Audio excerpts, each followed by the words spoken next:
마지막 장 마태복음 28장 5절 말씀부터 10절 말씀까지 제가 봉독을 합니다. 천사가 여자들에게 말하여 이르되 너희는 무서워하지 말라. 십자가에 못 박히신 예수를 너희가 찾는 줄을 내가 아노라. 그가 여기 계시지 않고 그가 말씀하시던 대로 살아나셨느니라. 와서 그가 누우셨던 것을 보라. 또 빨리 가서 그의 제자들에게 이르되 그가 죽은 자 가운데서 살아나셨고 너희보다 먼저 갈릴리로 가시나니 거기서 너희가 배우리라 하라. 보라, 내가 너희에게 일렀느니라 하거늘 그 여자들이 무서움과 큰 기쁨으로 빨리 무덤을 떠나 제자들에게 알리려고 다름질할세. 예수께서 그들을 만나 이르시되 평안하냐 하시거늘 여자들이 나아가 그 발을 붙잡고 경배하니 이에 예수께서 이르시되 무서워하지 말라. 가서 내 형제들에게 갈릴리로 가라 하라. 거기서 나를 보리라 하시니라. 아멘. 부활절 아침입니다. 이런 인사 했으면 좋겠어요. 예수님이 나를 위해 다시 사셨습니다. 그런 마음을 품고요. 그런 마음으로 품고 인사는 좀 다르게 되잖아요. 예수님이 당신을 위해 살아나셨습니다. 같이 한번 인사할까요? 옆에 분들한테 예수님이 당신을 위해 살아나셨습니다. 우리 도영이는 아빠한테 당신을 위해 그런 건 아니죠. 예수님이 아빠를 위해 살아나셨습니다. 그렇게 얘기했어요? 그냥 씩 웃고 말아요. 여기도 엄마한테 그렇게 인사를 했어야 되는데 부활의 은혜가 여러분의 삶에 충만하시기를 주님의 이름으로 축원합니다. 기대할 수도 없는 소식을 듣게 되면 여러분 기분은 어떨까요? 가령 남북한이 평화롭게 통일에 합의했다라고 하는 신문 기사가 있으면 여러분 어떤 마음이 드실 것 같아요? 내 아이가 이번 졸업식에서 대통령상을 받게 됐다라거나 지난번 인터뷰에 떨어진 회사에서 생각해보니까 당신이 필요합니다. 다시 오십시오. 그런 소식을 듣게 된다면 뛸 듯이 기쁠 겁니다. 그렇죠? 하루 종일 아마 입을 귀에다 건다고 하죠. 너무 크게 웃어서 그러고 살 겁니다. 만약에 사고로 죽었던 친구가 다시 살아났다는 소식을 듣게 된다면요. 그것은 기쁨을 넘어서 어쩌면 두려움이 생길지도 몰라요. 2000년 전 예루살렘에 그런 사건이 일어났습니다. 돌아가신 예수님을 십자가에서 끌어내려서 장례를 치른 지 불과 몇 시간이 지나지 않았을 때입니다. 아무래도 슬픈 마음을 진정시킬 수가 없었던 예수님의 어머니 마리아 그리고 몇몇 여인들이 무덤에라도 한 번 더 가보고 싶어서 그 무덤으로 찾아가지요. 그런데 갑작스런 지진이 일어나더니 무덤을 막아놓은 큰 돌이 굴러갔습니다. 그리고 놀랍게도 그 돌 위에 말로만 듣던 천사가 앉아있는 걸 보게 됐어요. 얼마나 놀랐을까요? 그런데 그게 전부가 아니었습니다. 천사가 이렇게 말합니다. 오늘 본문에 그가 여기 계시지 않고 그는 당연히 예수님이시죠. 그가 말씀하시던 대로 살아나셨느니라. 와서 그가 누우셨던 것을 보라. 아니 주님이 살아나셨다니요. 정말인가 싶어 무덤 안을 들여다보니까 진짜입니다. 정말 주님이 없습니다. 진짜 살아나셨나? 아니면 누군가가 예수님의 시신을 가져간 것은 아닐까? 별의별 생각이 다 들었을 거예요. 어떻든 큰 사건입니다. 그래서 빨리 이 소식을 제자들에게 알려야만 했죠. 제자들이 달려가는데 갑자기 그들의 앞을 막아선 사람이 있었습니다. 누구였나요? 예수님이었습니다. 그 예수님을 보는 순간 여인들의 마음은 어땠을 것 같으세요? 죽었던 아들을 끌어내리며 망연자실한 모습이었던 마리아, 그의 얼굴을 미켈란젤로가 조각한 피에타라고 하는 조각 작품을 통해 우리는 조금 이렇게 가늠해 볼 수 있지 않습니까? 그 슬픔에 겨웠던 어머니는 다시 살아난 아들의 모습을 보고 어땠을까요? 심장이 아마 멈추는 것 같았을 겁니다. 얼마나 놀랐겠습니까? 얼마나 또 기뻤을까요? 묻고 싶은 말은 또 얼마나 많았을까요? 그리고 주님은 또 얼마나 그들이 반가웠겠습니까? 저명한 신학자 한 분이 오늘 이 본문의 말씀으로 주일학교 아이들에게 설교를 준비를 했습니다. 그래서 주일학교 아들에게 이렇게 질문을 한 거예요. 오늘 이 자리에는 도영이 한 사람밖에 주일학교 아이가 없지만 이따가 2부 예배 때에는 주일학교 애들이 모여서 제가 그 신학자처럼 물어보려고 그래요. 근데 이렇게 물어봤어요. 예수님이 부활하시고 난 다음에 맨 처음 하신 말씀이 뭐라고 생각해? 이렇게 물어본 거예요. 도영이는 뭘 것 같아요? 그랬더니 한 여자애가 손을 탁 들더니 이렇게 대답을 했답니다. 따당. 우리 말로 번역하면요, 짠 하는 거죠. 근데 그 말이 틀려 보이진 않아요. 왜냐하면 오늘 본문의 말씀을 보니까 주님이 하셨던 첫 번 이야기를 기록합니다. 근데 그 말씀이 너무 의외입니다. 28장 9절의 말씀이죠. 예수께서 그들을 만나 이르시되 평안하냐 하시거늘. 평안하냐? 이렇게 물으셨어요. 아니 평안하냐라니요. 이것을 주님이 하셨을 히브리어로 말하면 샬롬입니다. 유대인들에게 샬롬이라는 인사는 평범한 인사입니다. 우리로 치면요, Hi, Good morning 그 정도예요. 아니 굿모닝이라니요. 부활하신 주님이 첫 번 하시는 말씀이 Hi라니요. 그것 말고 설명도 하셔야 되고 감격적인 포옹도 하고 뭐 그런 이야기들이 좀 있어야 하지 않습니까? 너무 평범했습니다. 아무것도 아닌 일처럼 주님은 그렇게 인사를 하십니다. 마치 조금 전에 만났던 사람을 다시 만나서 그저 잘 있었지? 괜찮지? 그렇게 물으시는 것처럼 말해요. 맞아요. 다시 살아나신 주님에게 부활이라는 건 특별할 것이 하나도 없는 사건이었는지 모릅니다. 왜 사람들이 두려울 정도로 깜짝 놀랄 이 사건이 주님에게는 아무렇지도 않은 것이었을까요?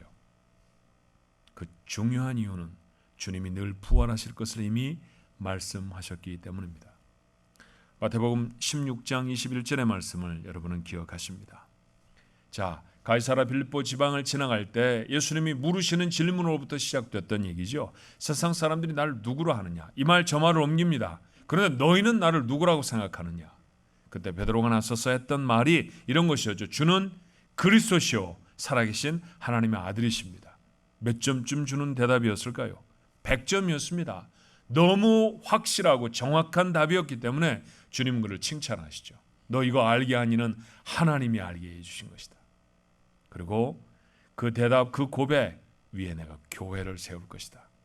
세상의 어떤 권세도 그 교회를 무너뜨리지 못할 것이다. 그리고 하나를 더 주십니다. 천국의 열쇠를 베드로의 손에 척 내주시면서 네가 땅에서 무엇이니 묶으면 하늘에서도 묶일 것이고 무엇이니 풀면 하늘에서도 풀릴 것이다. 그러니 만점짜리 대답입니다. 그 대답을 들으신 후에 주님이 비로소 하신 말씀이 마태복음 16장 21절의 말씀이에요. 이때로부터 예수 그리스도께서 자기가 예루살렘에 올라가 장로들과 대제사장들과 서기관들에게 많은 고난을 받고 죽임을 당하고 여기까지 제자들이 이미 경험했죠. 그런데 주님은 그곳에서 말씀을 멈추셨던 것이 아니었습니다. 제3일에 살아나야 할 것을 제자들에게 비로소 나타내시니 말씀을 하셨었습니다. 해당할 것도 말씀하셨지만 해당한 후에 다시 살아나실 것에 대해서도 이미 말씀을 하십니다. 갈릴리 지역을 중심한 사역을 마치시고 이제 유대로 들어가셔서 예루살렘으로 들어가시기 전에 주님은 다시 한번 저희들에게 말씀하시죠.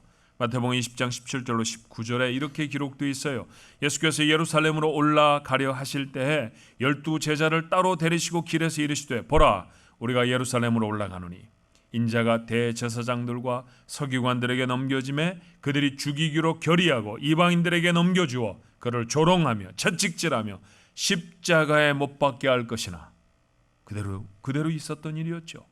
그러나 그것도 그곳에서 멈춰지지 않습니다. 제3일에 살아나리라. 살아날 것이라고 말씀하셨습니다.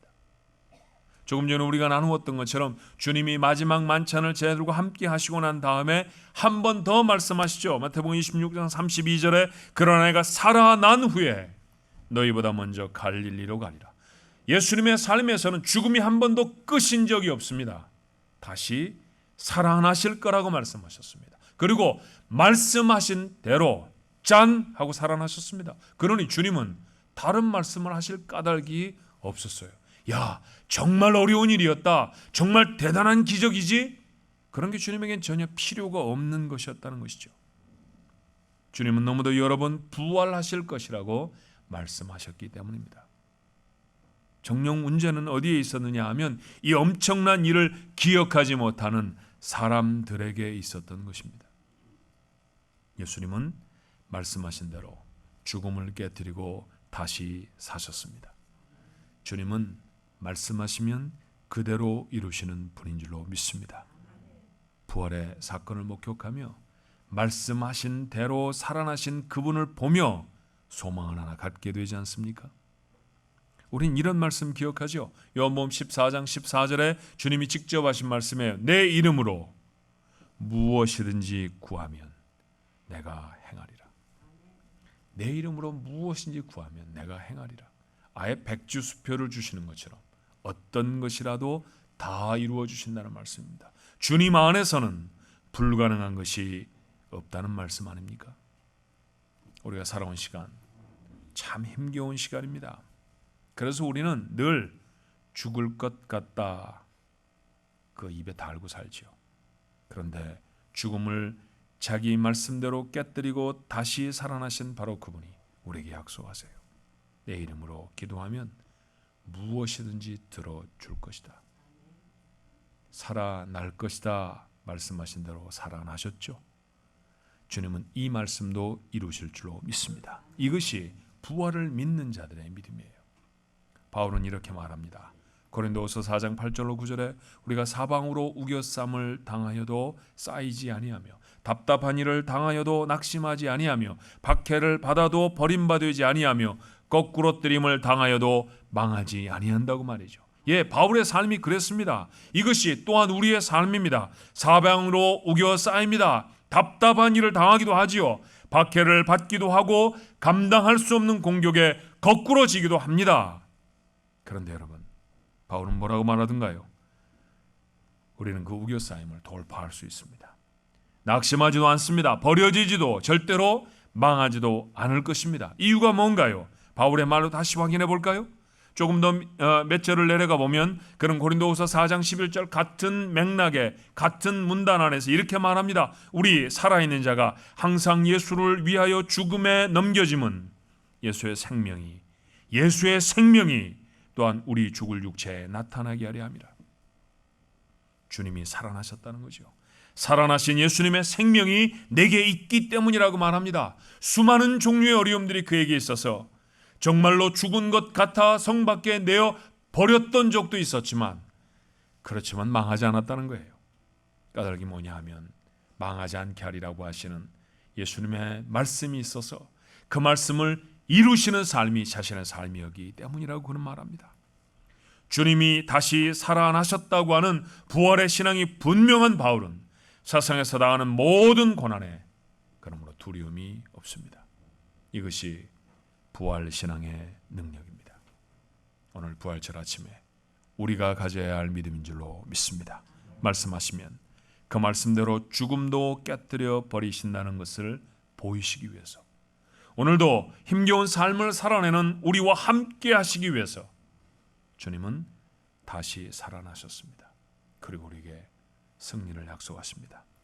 한번 말씀하시면 천지가 나누어져도 반드시 이루시는 주님의 말씀이십니다. 그러니 여러분의 약속하신 대로 우리는 이길 겁니다. 어떤 어려움에도 이길 것입니다. 승리할 것입니다. 부활의 믿음으로 승리를 소망하는 소중한 시간이 되시기를 주님의 이름으로 축원합니다. 기도하십시다.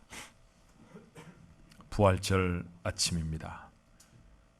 아무도 생각하지 못했던 부활이었습니다. 그래서 보면서도 의심하는 사람도 있었고 보고도 긴가민가 하는 사람도 참 많았습니다. 그런데 이게 얼마나 어이없는 일입니까? 사람들이 경험해보지 못했다고 해도 주님은 얼마나 여러 번 말씀해 주셨던 것인데 말이죠. 주님 말씀하시면 그대로 이루신다는 것 보여주셨습니다.